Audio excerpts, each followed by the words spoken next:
안녕하세요. 오늘은 은퇴 이야기를 하려고 합니다. 직장 동료들에게 은퇴 후에 무엇을 할지 물어보면 대부분 30년 넘게 일했으니 여행 다니고 취미생활 하면서 편하게 지내고 싶다고 합니다. 그런데 이런 생활을 10년, 20년간 할 수 있을까요? 은퇴 후에 20년은 더 살아야 할 텐데 말이죠.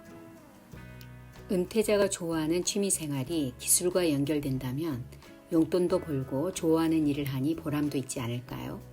미래에셋 은퇴연구소 김경록 소장이 2016년에 출간한 1인 1기라는 책에는 바로 이러한 내용이 들어있습니다.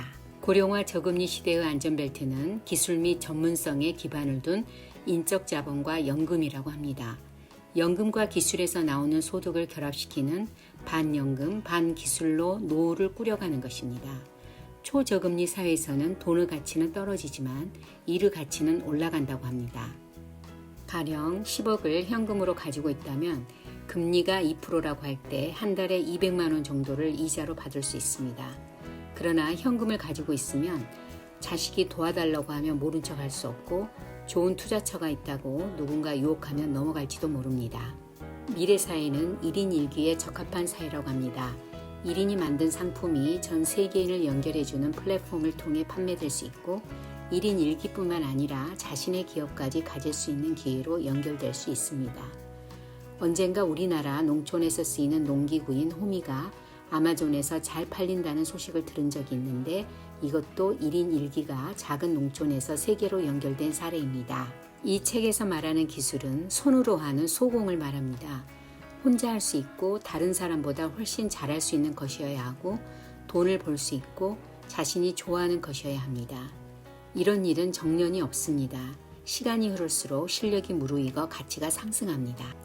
생애 설계의 핵심은 소득 개념입니다. 일을 해서 돈을 버는 것입니다. 단순 근로직이나 소자본 창업이 아니라 기술에 기반을 둔 생애 지속할 수 있는 평생 직업입니다.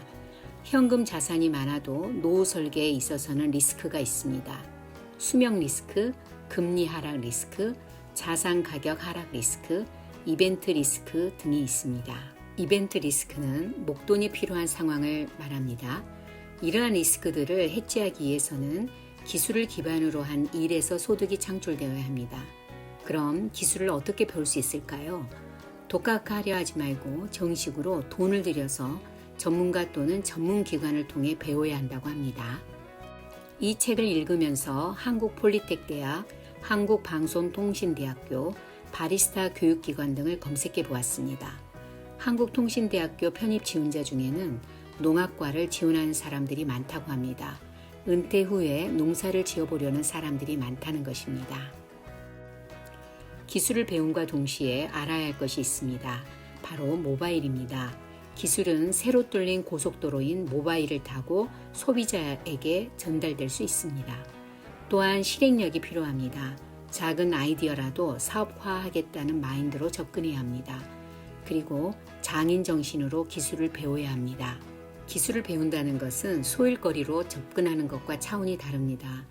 1인이 가지고 있는 기술이지만 브랜딩을 통해 전문성, 스토리, 철학 등이 담겨져야 하고 일관성과 지속성을 가지고 꾸준히 한 가지 기술을 파헤쳐야 하고 고객을 쫓지 말고 자신의 핵심 역량에 집중해야 합니다. 은퇴 전후 5년이 은퇴를 준비하는 골든타임이라고 합니다. 은퇴를 5년쯤 앞두고 계신 분이 이 책을 만나게 된다면 행운이라고 생각합니다.